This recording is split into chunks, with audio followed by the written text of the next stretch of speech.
Weekly और monthly राशिफल के साथ साथ ज्योतिष, वास्तु, मंत्र आदि से जुड़ी वीडियोस रेगुलरली पाने के लिए चैनल को अभी सब्सक्राइब कीजिए और बेल नोटिफिकेशन पे भी क्लिक कीजिए ताकि नई वीडियो की नोटिफिकेशन आपको समय पर मिल जाए। ओम गणेशाय नमः।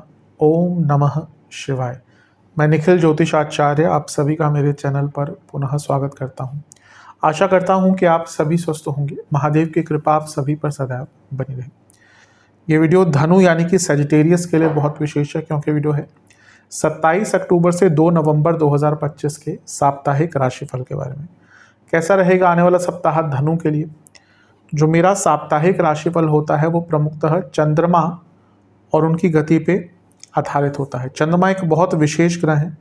विशेषताएं चंद्रमा की बहुत हैं, लेकिन जब हम साप्ताहिक राशिफल की बात करते हैं तो पहला तो उनकी तेज गति, फिर उनका मन का कारक होना, और फिर उनकी एक क्वालिटी कि जिस भाव, राशि, ग्रह आदि के साथ संबंध संपर्क साधते हैं अपने गोचर में, उनको बहुत एक्टिवेट कर देना। इन सभी कारणों से चंद्रमा का जो गोचर है वो बहुत महत्वपूर्ण हो जाता है। चंद्रमा के गोचर के कारण हमारे मन, मस्तिष्क, स्वभाव, विचार, सोचने के तौर तरीके, दृष्टिकोण, decision making, mood swings, day to day activities, इन पर बहुत डायरेक्ट इम्पैक्ट पड़ता है। और इसको समझने के लिए ही साप्ताहिक राशिफल बहुत विशेष होता है। इस अंधकारमय जीवन में ज्योतिष एक मात्र विद्या है जो हमें गाइड कर सकती है। भले ही ये जो साप्ताहिक राशिफल हैं ये एक सामान्य आधार पर दिए जाएं, लेकिन एक जनरल गाइडेंस के लिए बहुत उपयोगी होते हैं। यदि आपकी लग्न राशि या चंद्र राशि धनु है, दोनों ही गाइडेंस के लिए इस राशिफल को देख सकते हैं। जहाँ से सूट और रिलेट ज़्यादा करता है वहाँ से देखिए। व्यक्तिगत तौर पे मेरा मानना है लग्न से देखेंगे तो अच्छा, इनकेस नहीं पता है तो चंद्र राशि से भी इसको देख सकते हैं। शुरू करते हैं महत्वपूर्ण राशिफल का। चंद्रमा आपके धन स्थान यानी कि मकर में आ जाएंगे, लेकिन ये 27 को नहीं होगा, 28 को होगा। 27 को वो पूरे दिन धनु में रहेंगे, जो हम डिस्कस कर चुके हैं। तो अब हम मकर से ही स्टार्ट करेंगे, जो इस हफ्ते का पहला गोचर होगा। 28 तारीख को रात के 7-8 बजे के आसपास आएंगे चंद्रमा यहाँ पर, और 31 तारीख को सुबह के 7 तक यहीं पर रहेंगे। चंद्रमा का धन स्थान में आना एक प्रकार से काफ़ी अच्छा माना जाता है। अष्टमेश है, उनका धन स्थान में आना अचानक से धन प्राप्ति की ओर इशारा करता है। और ये गजकेसरी योग का बनना, जिसमें गुरु खुद लग्नेश हैं, उच्च के होकर बैठे हैं, तो ये अचानक से बड़े धन की प्राप्ति की ओर इशारा है। कुछ बहुत बड़े धन का लाभ हो सकता है। चंद्रमा यहाँ से खुद अपने ही भाव को देख रहे हैं, यानी कि अष्टम भाव, तो ये भी अचानक से धन की प्राप्ति की ओर इशारा करता है। लेकिन चंद्रमा मनसो जाता है, यानी कि चंद्रमा मन के कारक हैं, और उन पर अष्टम में बैठे ग्रह की दृष्टि और खुद लग्नेश अष्टम में, ये समय बहुत अनिश्चिततापूर्ण जा सकता है। थोड़ा मेंटली, फिजिकली चीज़ें कंट्रोल में नहीं रहेंगी। कई चीज़ें या कई चीज़ों पर आपका नियंत्रण बहुत आराम से नहीं रहेगा। धन प्राप्ति के लिए अच्छा योग है, लेकिन जैसा मैंने कहा कई चीज़ों पर आपका नियंत्रण बहुत आराम से नहीं हो पाएगा। वाणी पर बहुत कंट्रोल कीजिएगा, वाणी की शुद्धता पर, वाणी की सटीकता पर और वाणी की प्रामाणिकता पर। जो बोलें वो उतना ही बोलें जिसका प्रमाण दे सकें, यानी कि कम बोलें। बाकी धन के दृष्टिकोण से कोई बुरा नहीं है। नवांश कुंडली बता रही है कि आसपास किसी पर विश्वास बहुत मत कीजिएगा। दशांश कुंडली, कार्य क्षेत्र में कुछ अगर नहीं समझ आ रहा तो हेल्प लीजिए, उसको और ख़राब करने के बजाय। बिजनेस के हिसाब से मैं कहूँगा अपने रिलेशनशिप को बेटर कीजिए, वो पार्टनर्स के साथ हो, सप्लायर्स के साथ हो, क्लाइंट्स के साथ हो। लव लाइफ, कोई प्रॉब्लम है तो बातचीत कर कर सॉल्व कीजिए, किसी और की हेल्प भी ले सकते हैं। वैवाहिक जीवन की जहाँ तक बात है, एक ही मैं चीज़ कहूँगा कि एक जो पैशन होना चाहिए एक दूसरे के प्रति, वो लुप्त हो रहा है, ख़त्म हो रहा है। वापस लाइए। स्टूडेंट्स, आपको अपने आप को समझना पड़ेगा। दूसरों के लिए जो काम करता है, मैं भी आपके लिए ना करें, और वाइसा वर्सा। आपके लिए क्या चीज़ काम करती है? अगर आपसे सुबह उठ के नहीं पढ़ जाता तो आप रात को पढ़िए। अगर आपसे, कई लोग होते हैं रात को ही पढ़ सकते हैं, राहु जिनका बहुत बली होगा वो रात को ही पढ़ेगा, या वो बहुत अर्ली मॉर्निंग नहीं राइज कर पाएगा। ये सत्यता है। मेरे पास कई बार वो याद है, मैं एक कुंडली मेरे पास आई थी बच्चे की, वो परेशान माँ बाप की, भाई मेरा ये सुबह नहीं उठ पाता। लग्न में राहु है, चंद्रमा है, सूर्य भी थे, मुझे जहाँ तक याद है, ग्रहण दोष था, तो काफ़ी पहले की बात है। तो मैंने कहा ये रात में ही काम करने वाले व्यक्ति हैं। ये बच्चा जो उस टाइम तो बच्चा था, अब तो यूएसए में है, सेटल्ड है, इंजीनियर बने। तो उनकी बहुत अनकन्वेंशनल सोच थी उस बच्चे की, और वो आज के डेट में बहुत अच्छा अभी कॉल आता है कभी कभी। तो वो रात का, बल्कि राहु इतने प्रबल हैं तो रात का टाइमिंग उनको सूट करता है। वहाँ पे भी वो कहते हैं मैं रात को ही काम करता हूँ। तो यहाँ पे स्टूडेंट्स को समझाने का मेरा मतलब यह है कि जो चीज़ आपके लिए काम करती है वो कीजिए। ये मत देखिए कि दूसरा क्या कर रहा है, वो ऐसा कर रहा है तो मैं वैसे ही करूँ। अपना एक रास्ता खोजिए, तभी आपको लाभ मिलेगा। सेहत के दृष्टिकोण से बीपी की प्रॉब्लम, इन्फेक्शंस, फूड इन्फेक्शंस, आंखों दांतों की प्रॉब्लम, सर्वाष्टक में आपका छठा घर बली है, कोई पैसा अटक रहा था वो पैसा आपका आ सकता है। 31 तारीख को 7 बजे सुबह के चंद्रमा आ जाएंगे आपके तीसरे घर में यानी कि कुंभ में, और 2 नवंबर सुबह के 11 बजे तक यहीं पर रहेंगे। चंद्रमा का तीसरे भाव में आना एक प्रकार से काफ़ी अच्छा माना जाता है, बुरा नहीं माना जाता। अष्टमेश है और अपने से अष्टम में बैठे हैं, ये अचानक से कुछ नए मौके दिखाता है। ग्रहण दोष युक्त है चंद्रमा तो, और राहु की तो एक्सेस में भी है, और मंगल की दृष्टि भी है। अब ये मंगल और राहु दोनों का तीसरे घर से संबंध अच्छा होता है, लेकिन क्योंकि चंद्रमा यहाँ पे आगे जो खुद अष्टमेश है तो ये अनिश्चितता अपनी साथ में लाते हैं।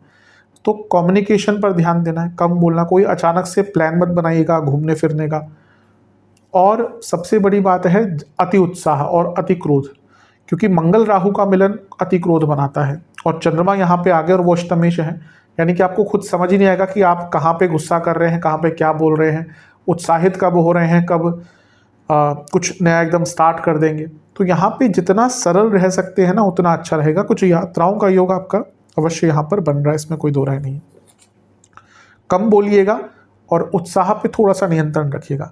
हाँ, एक चीज़ है कि गुरु से अष्टम में है तो ये शकट योग बन रहा है, तो कुछ कार्य विलंबित आपके हो सकते हैं। नवांश कुंडली बता रही है कि प्यार से बात कीजिए लोगों से, बहुत काम बनेंगे। दशांश कुंडली कार्य क्षेत्र में सुनिए फिर रिएक्ट कीजिए, काम कीजिए। बिजनेस में ऐसा लगता है कि आप कई मौके खो रहे हैं, कि वो टाइम है जब मौके फिर से आएंगे, आपको उनका लाभ उठाना पड़ेगा। लव लाइफ की जहाँ तक बात है, एक ही प्रॉब्लम है कि आप अपने आप को ज़्यादा महत्व दे रहे हैं, मतलब कि आप अपने पार्टनर को बहुत ज़्यादा मे बी समझ नहीं रहे, या मे बी उनकी सेल्फ रिस्पेक्ट पर ध्यान नहीं दे रहे।